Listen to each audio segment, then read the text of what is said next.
This conference will now be recorded.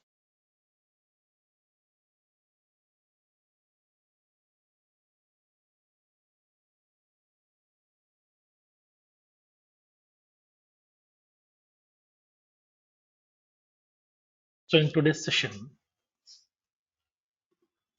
we are going to discuss about collections. So we have to understand what exactly a collection and what is the use.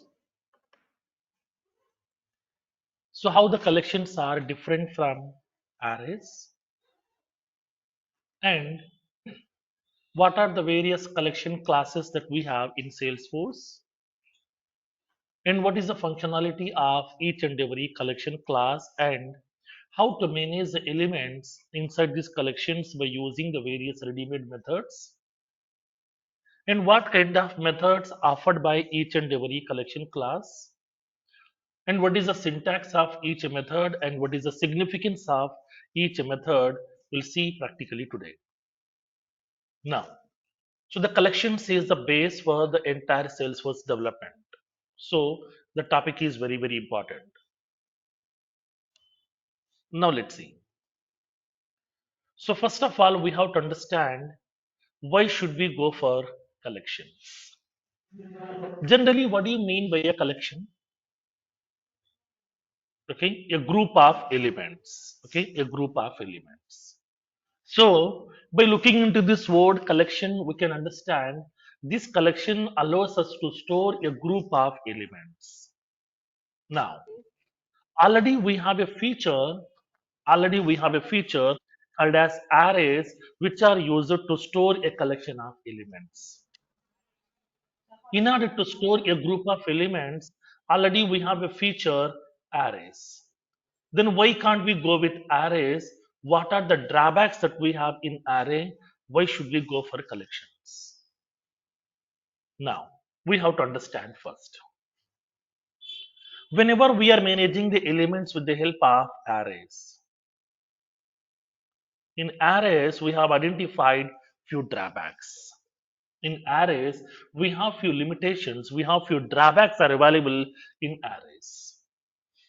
The first drawback is arrays allows us to store a collection of homogeneous elements.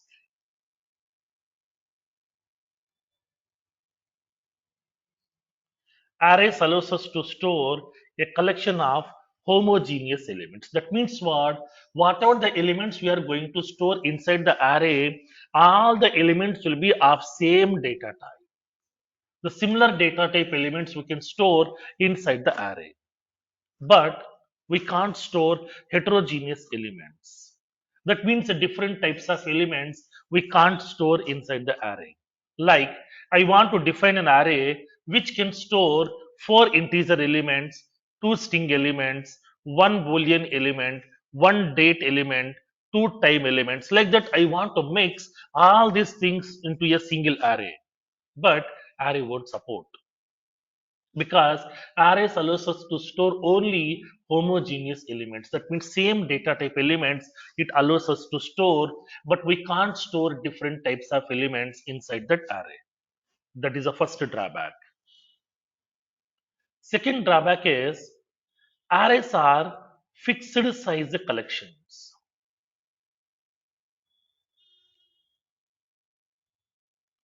Arrays are fixed size collections. That means what? Whenever we are defining the array, we have to indicate the size. It may be 5, it may be 10, it may be 100, it may be 1000, whatever. Depends upon the number of elements you are going to store, we have to indicate the size. But that size will be fixed, which we can't increase, we can't decrease. So arrays are fixed size collections whose size can't be grow or can't be shrink at runtime. We can't change the size of that array here. That is the second problem. When coming to the arrays, arrays are purely supporting static memory allocation.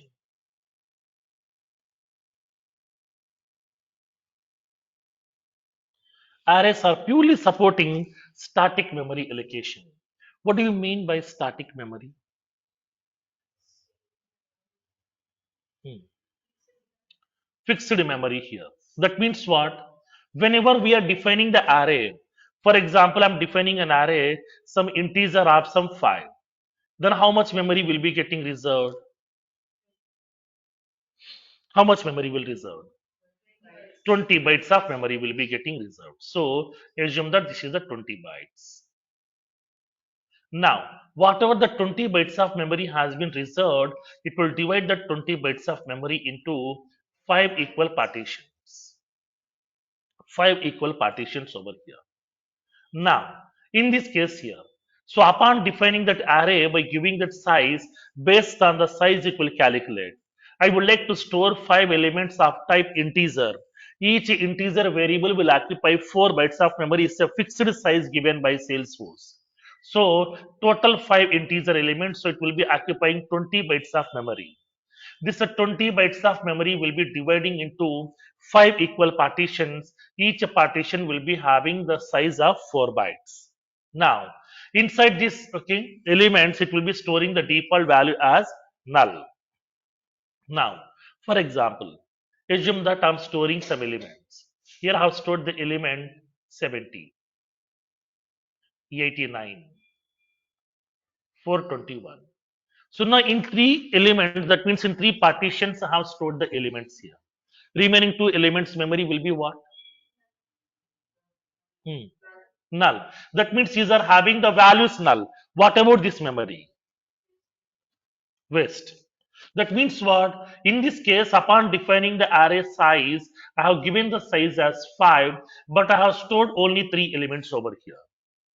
Now, but when coming to this array, whatever the memory that we have, this will be fixed. We can't decrease, we can't increase. So now in this case here, when coming to the arrays, arrays are purely supporting static memory allocation. Because of that, they are going to be causing that memory wastage.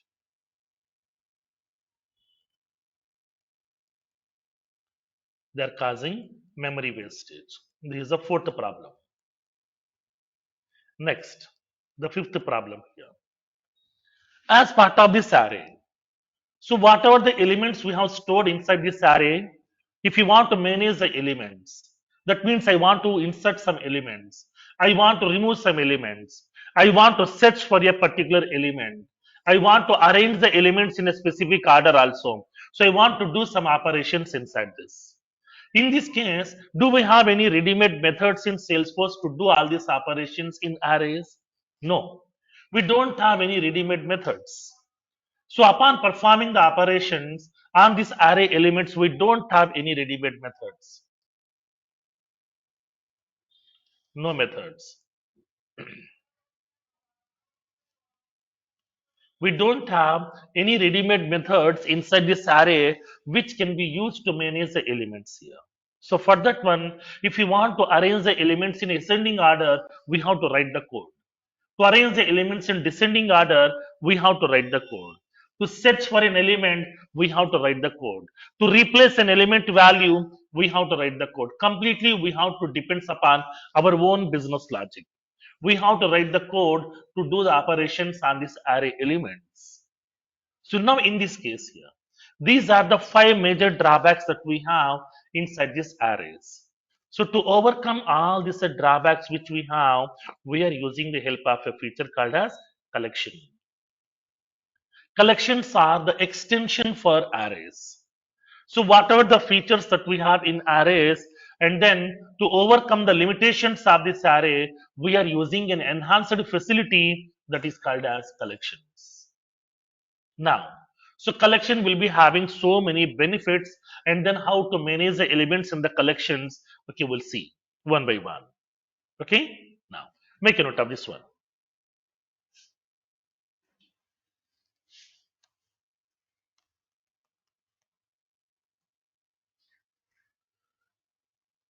While managing the multiple elements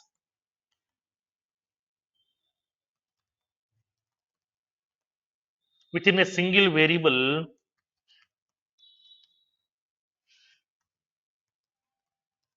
we can use the help of arrays. We can use the help of arrays. But arrays causes the below limitations. First one,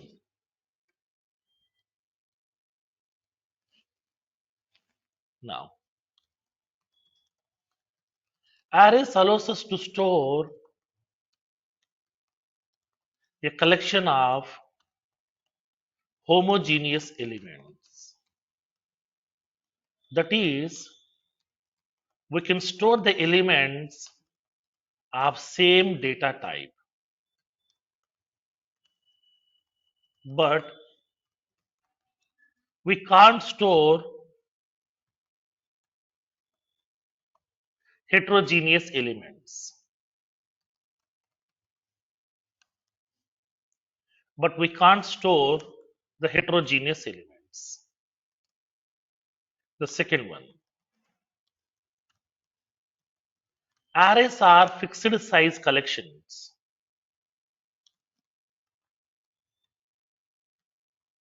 Arrays are fixed size collections whose size can't be grow or can't be shrink. Can't be grow or shrink at runtime.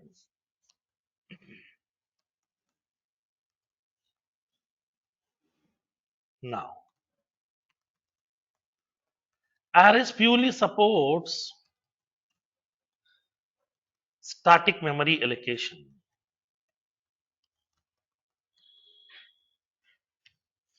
Static memory allocation, which will get reserved the memory upon array definition.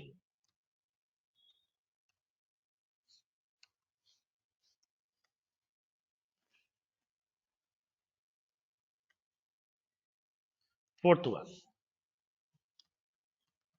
arrays causes the memory wastage. Memory wastage. Fifth one,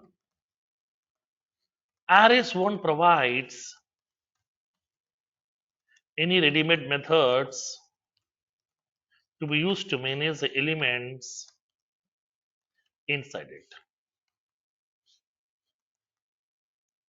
Now, to overcome the above limitations,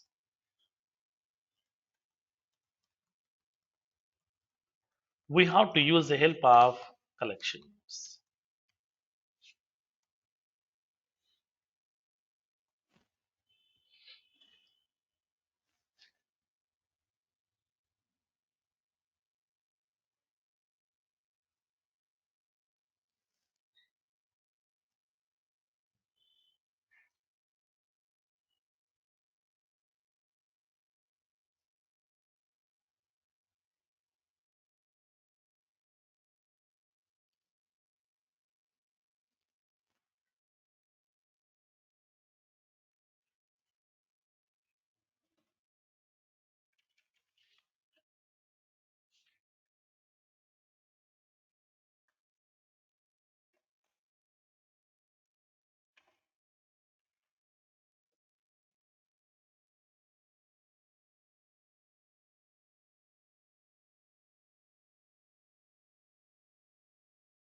So now let's see what exactly collection is. So what are the benefits that we have with collections? Now let's see. So basically, collection allows us to store a group of elements. Collections allows us to store a group of elements of both homogeneous, heterogeneous both. That means we can store same data type elements also and different data type elements also inside the collection. That facility is available. But if it is an array, it supports only homogeneous elements, no different types of elements. But collection supports to store both the same data type, different types of elements also inside it. Now, that is the first benefit. Second one, whenever we are storing the elements inside the collection, we can store all the types of elements also. Like we can store primitive type of elements. That means integer, string, boolean, decimal, date. Like that, we can store the elements of these types. Along with we can store subject type of elements also like as account, contact, lead, position, this type of elements. And we can store collection type of elements. Like generally in if condition, we are writing another if condition. In one for loop we can write another for loop. Like that, here in one collection we can store another collection also, but in one array we can't define another array over here. But collections allows us to support nested collections also. Like as a nested if condition, we can use nested collections also. The facility is available. And along with that, we can store our own apex type of elements also and the user defined types of elements also. So that collections allows us to store primitive type of elements, a subject type of elements, collection type of elements, apex type of elements, and user defined types of elements. All these are five types of elements collections allows us to store inside this. Now, in this case, when coming to the collections, we don't have any fixed size.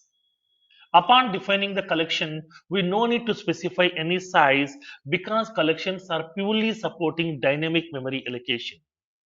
Collection purely supports dynamic memory allocation. So simply we can say collections are like as balloons.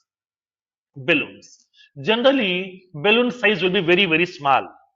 Whenever if you keep on filling up some air, balloon size will be keep on expanding automatically.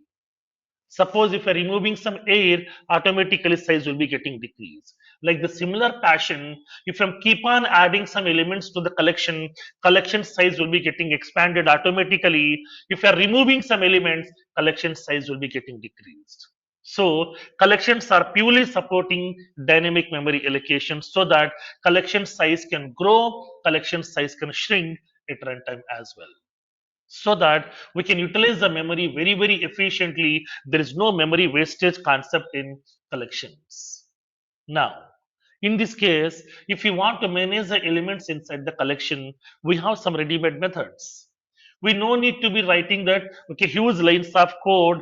Just we can use those ready-made methods in order to perform the operations. Like if you want to add a new element to the collection, if you want to insert an element in a position, if you want to remove an element, if you want to search an element, if you want to arrange the elements, whatever the operations you want to do on that collections, all the operations we can do with the help of some ready-made methods. We have few built-in methods are available. With the help of those built-in methods, we can able to perform the operations on the collection elements also. That facility is available. So that here we no need to rely on our own custom code. We can able to build the functionalities with the help of ready-made methods. Okay, now in this case, how to manage the elements in the collections, what collection classes that we have. In Apex programming, we have three collection classes are available. First one, list class, list. Second one, set. Third one, map. Okay, list, set, map. These are the three collection classes. These are the ready-made classes given by Salesforce. List is a class, set is a class, map is a class. These are the three collection classes that we have in Apex programming. Then what is list class? What is the functionality? What methods are available? How to use them? We'll see. Then we'll move forward to set collection. Then we'll see map collection. All the three collections are having three different kinds of behaviors. Okay. So now they will be having different methods. We'll see one by one. But it is most important, depends upon the situation. Based on the situation, we have to decide which collection is suitable for my requirement. Will the list is suitable, set is suitable, map is suitable? We have to decide. Okay. Now make a note of this one.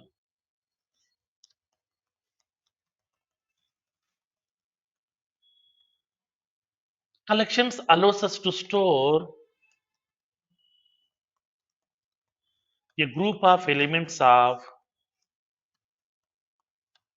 both homogeneous and heterogeneous types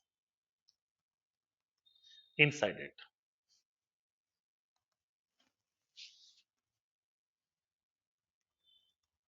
That is, we can store both the same data type and different data type elements.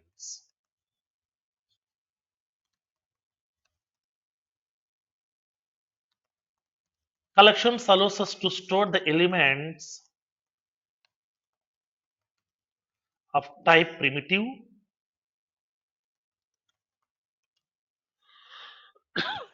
a subject type, collection type, apex type, and use a different type of elements. Apex types means Apex programming provides so many ready-made classes. Those class type of elements also we can store. Use the different types means that till now we have prepared few classes also. Those class types of elements also we can store inside it. Now, collections supports dynamic memory allocation. Hence, the collection size can grow or shrink at runtime.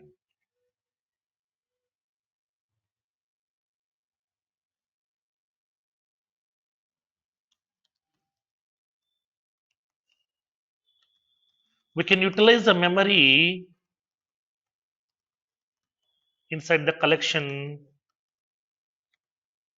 very efficiently. Hence, no memory wastage in collections.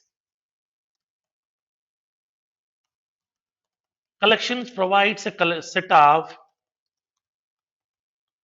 built-in methods which can be used to manage the elements inside it. Now, Apex provides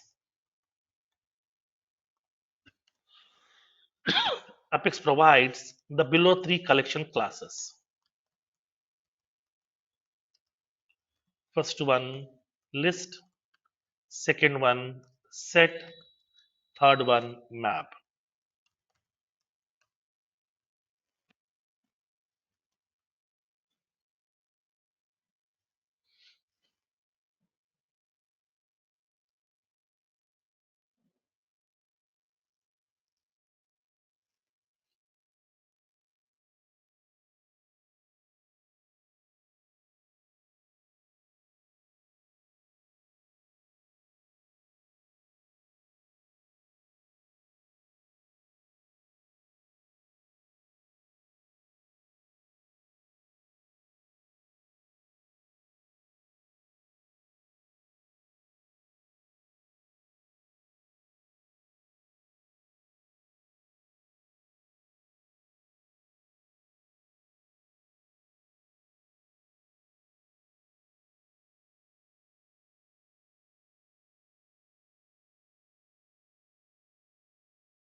Done with these points? Now, so now let's see the first collection class, that is list.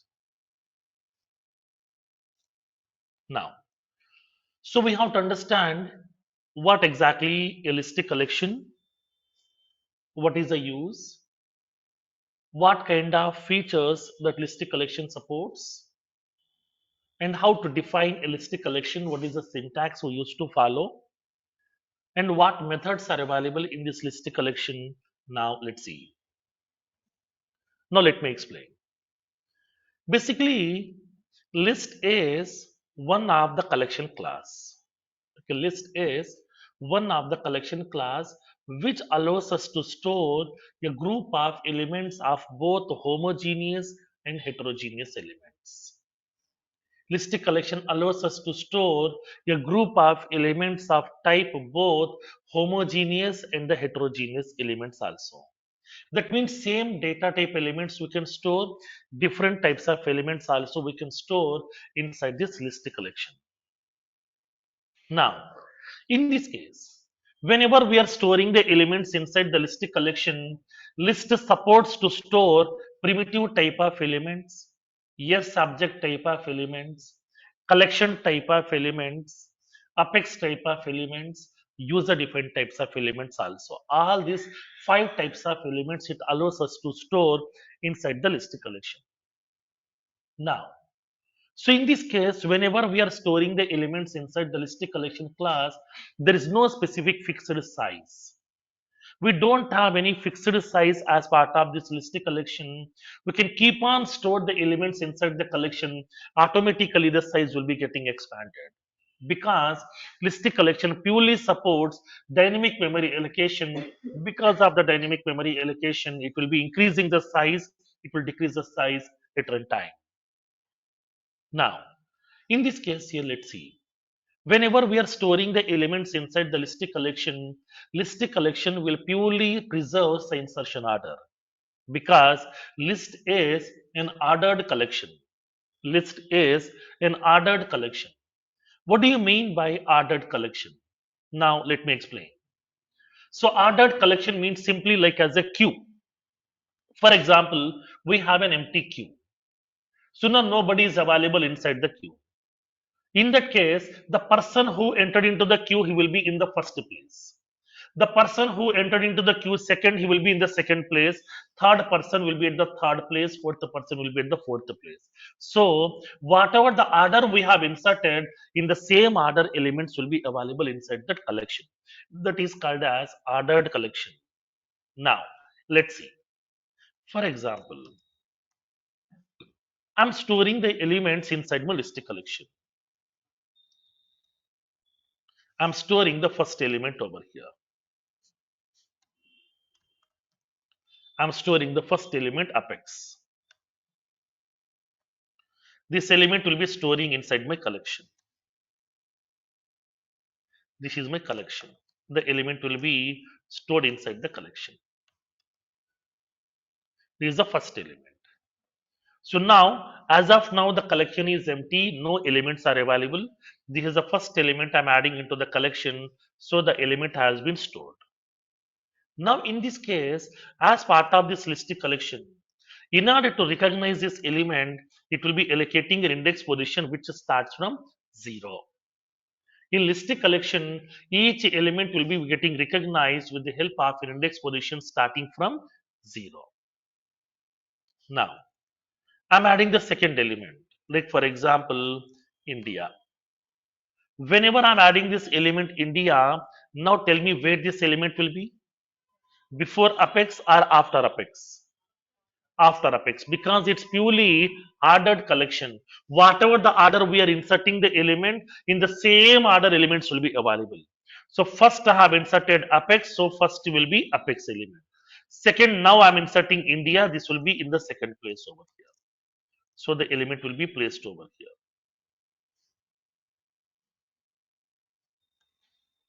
So what is the index position of this element now? 1. Next, I'm adding the elements, for example, Bangalore. What will happen? Element will be acceptable or not? Yes. Where the element will be? After India or after Apex? After India. So now the element will be getting placed over here.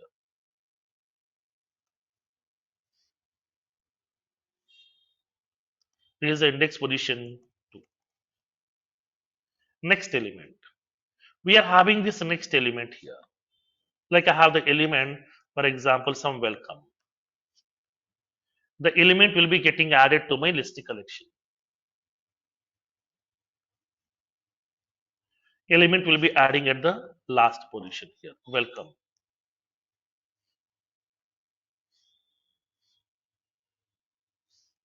Which is having the index position 3. Next, I'm adding the element India again. Now what will happen in this case? Will this element will be acceptable or not? Already the element India is available.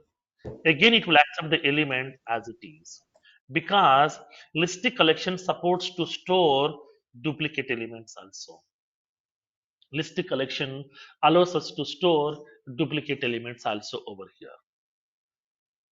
Okay, now, so now here in this case, whenever we are storing the elements inside this list collection will recognize each element with the help of an index position which always starts from 0. List collection preserves the insertion order because list is an ordered collection. Whatever the order we are adding the elements, in the same order elements will be available inside the collection.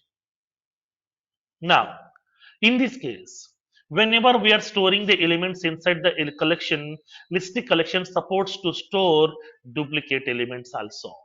The same elements we can able to store repeatedly multiple times as well here. That facility is available to you. Okay, understand the concept here?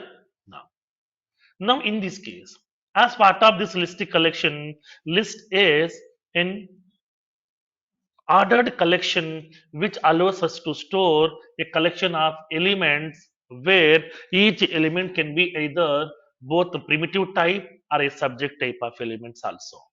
Then how can we do that? Okay, we'll see practically as well.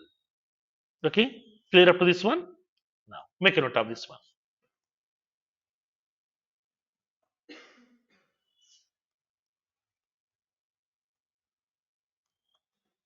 List collection allows us to store a group of elements of type both homogeneous and heterogeneous elements.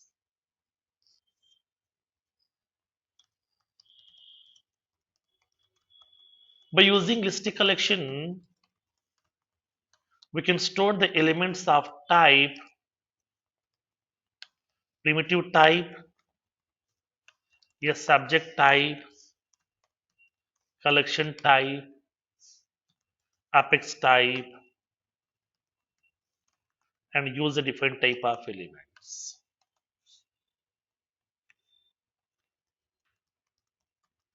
List is an ordered collection. List is an ordered collection which preserves the insertion order. Which preserves the insertion order. The elements will be available in the collection in the same order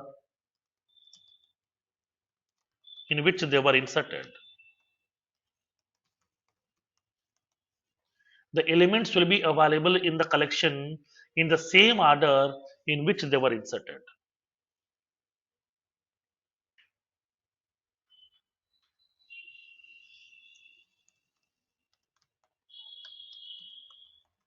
List collection supports dynamic memory allocation, hence the collection size can grow or shrink at one time.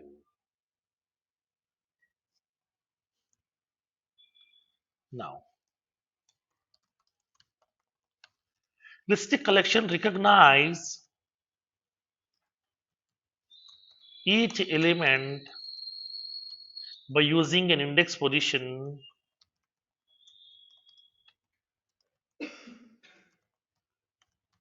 which always starts from 0.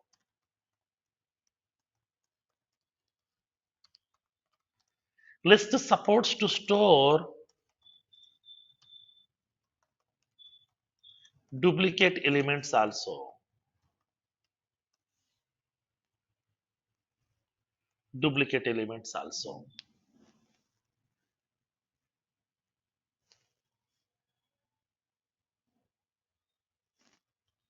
Now, it provides a collection of built-in methods to be used to manage the elements inside the collection. The syntax is list of data type. We can specify the object name equals to new list of data type.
Done with these points?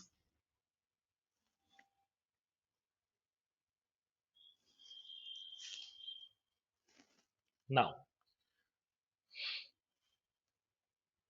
so whenever if you want to define a list collection, we have to follow this syntax. List of data type. Now, in this case, that already told you. List collection supports to store primitive type of elements, yes subject type of elements, collection type of elements, apex type of elements, use a different types of element. Then depends upon your requirement, we can decide what type of elements this list collection class can hold. So that we can specify list of data type. List of data type. We can specify the data type which indicates what type of elements can be stored and create the object of the class new list of data type. Okay, now let's see how can we define the list collections. For example, I want to store a collection of integer elements. So then how can we define list of what? Integer. So this list collection can store only integers, not string, not decimal, not a subject type, nothing. Because I have restricted to the list collection, store only integer type of element. List of integer means this collection can hold only integer elements. Now, I would like to specify customer codes equals to new list of integer.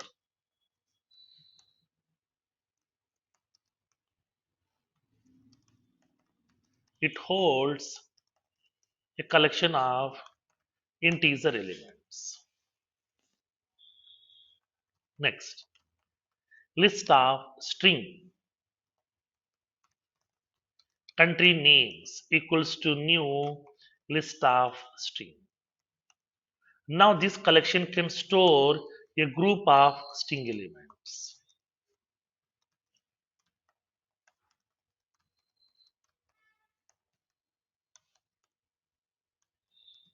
List of ID. Whenever if you want to store some record IDs here, record IDs equals to new list of ID.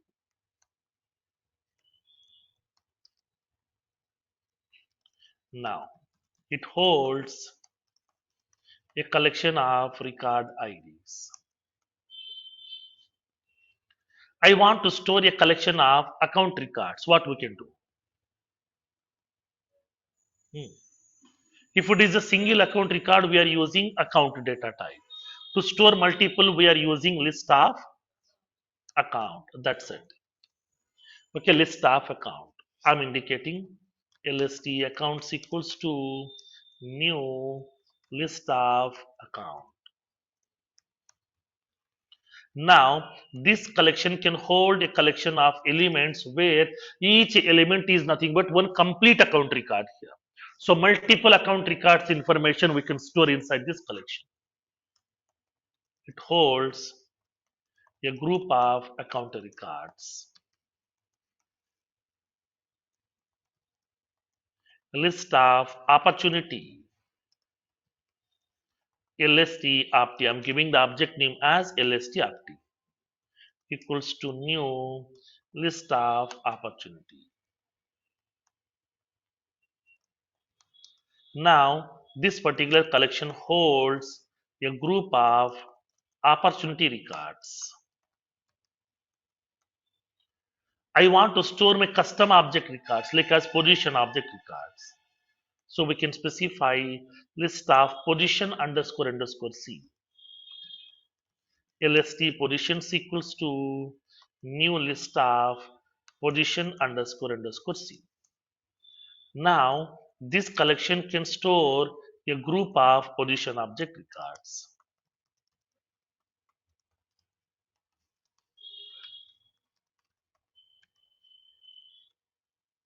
Now in this case, here we can able to specify that. Now here we can specify, sir, Here it is purely storing primitive type of elements here.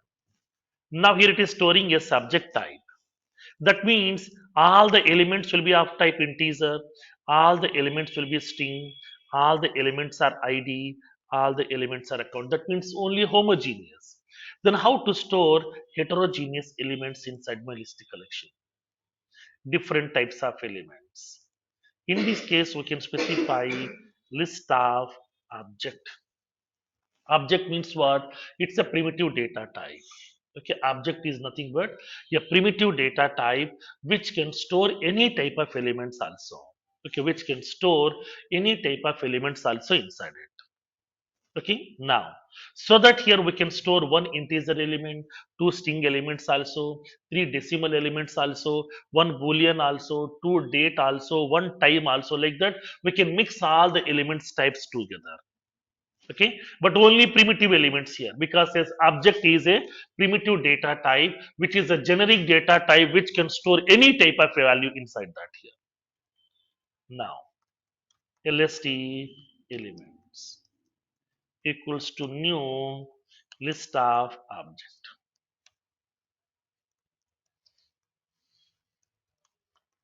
This collection holds a group of heterogeneous primitive elements.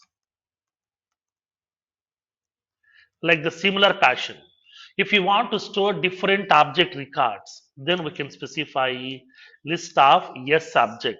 Yes subject is a data type which is a subject data type which can store any sales for subject record inside this. That already we know that part over here. Now lst records equals to new list of a subject. So you can store multiple Salesforce object records inside it. Holds a group of heterogeneous subject records. Now, along with that, it allows us to store collection elements also. That already told you, when coming to the listic collection, it supports nested listic collections also. In one collection, we can store another collection also. So in this case, whenever I'm using this listic collection supports a nested listic collection up to 5 levels max. This is the most important question in every developer certification along with an interview point of view as well. Listic collection supports to store nested listic collection up to 5 levels max. Okay, now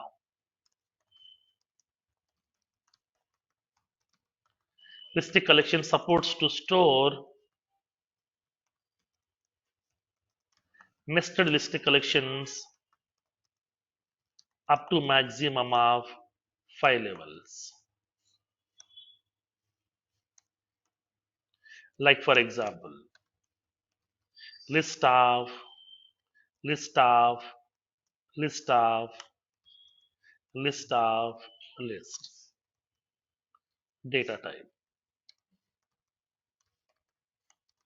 Elements equals to new list of, list of, list of, list of, list. Now, like that, in one listic collection, we can store another. That means each element is a listic collection again here. Inside that, we are storing some elements. Each element will be again listic collection. Like that, we can store okay, thousands and crores of elements also inside this listic collection. Okay, this is how we can define the listic collection as part of your Apex programming. Make a note of the syntax.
Done up to this part?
Firoz, can you scroll down?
Done with this? Now, let's see. So, as part of this list collection, as of now, we have discussed how to define a list collection and what methods are available. That means once a collection has been defined, how to manage the elements inside the collection, how to add some new elements, how to remove the elements, and how to set the elements. Now, let's see with the help of ready-made methods. Then, what methods are available? What is the syntax of each method? We'll see one by one. Now, let's see. For example, I'm defining a list collection. List of string. Country names equals to new list of string. That means what? What type of collection it is? String elements. So this is a list collection which can store a collection of string elements inside that. Only string elements, no integer, no boolean, no decimal, nothing. Only string elements because it's a primitive type, that is string type of element. Only it will accept primitive type of element, that is string type. Remaining types it won't accept. Now only homogeneous elements. Now just now I have defined the list collection. Have we stored any elements inside this? No. So how many elements are available in this collection? 0.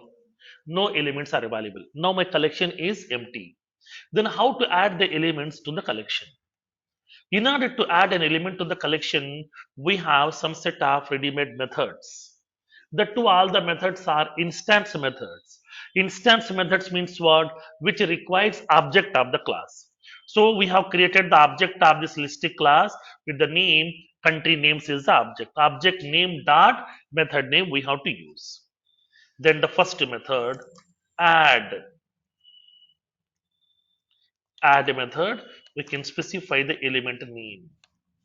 So basically, this method is used to add a new element to the list collection. Only one element at a time, not multiple. So add of element name.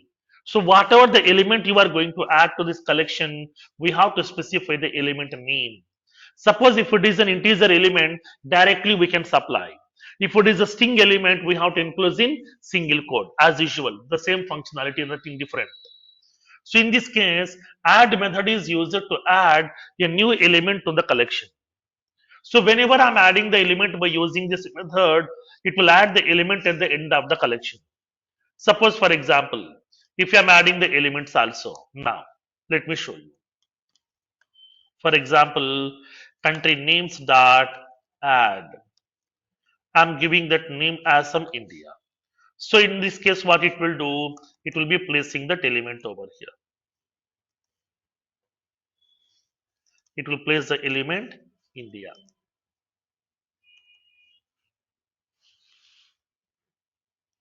Which will be having the index position 0. Now I'm adding one more element over here. Country names dot add of some Bangalore. Then it will be adding the element where? At the before India or after India? After India. Because list is a ordered collection. Whatever the order we are adding the elements in the same order, it will be getting stored. So the collection size will be expanding automatically. 1. Now I'm adding the element. Country names dot add. Australia. What it will do?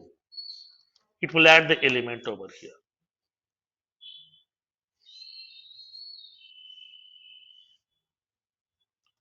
Which will be having the index position 2. Country names dot add. I'm adding some United States. It will be adding the element.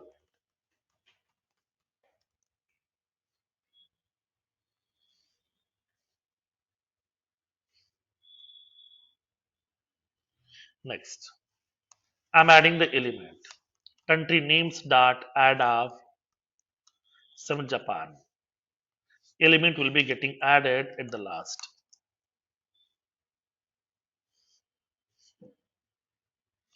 which will be having the index position 4.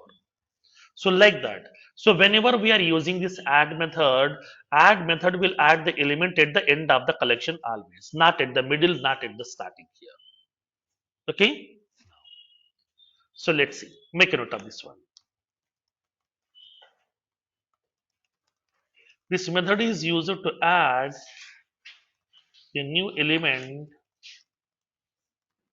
to the listing collection. Now, it will represent the element at the end of the collection.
Then with the first method.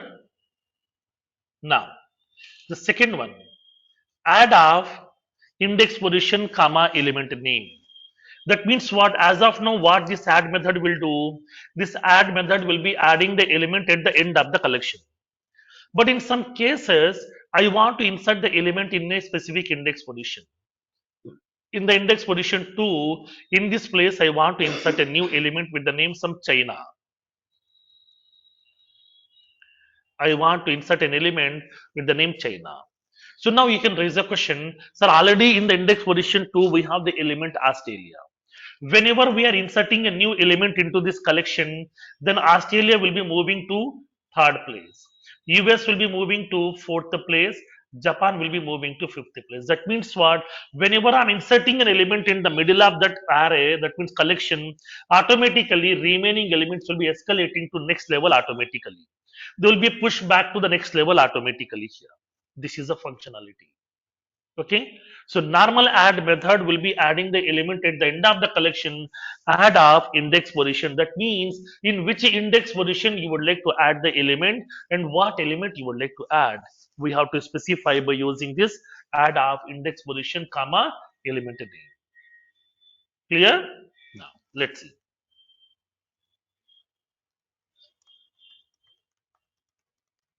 This method is used to insert a new element to the collection at the specified index position. At the specified index position. For example, country names dot add of to I'm giving the element as a China. So whatever the collection that we have in this collection, it will be placing that element also. In the index position 2, it will add the element of China. Then automatically Australia will be moving to third place. US will be moving to fourth place. Japan will be moving to fifth place.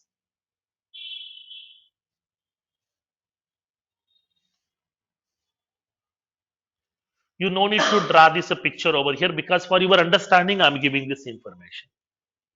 So in future whenever we are referencing this document, just by looking into this a picture you can understand very easily what this add method will do.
Done?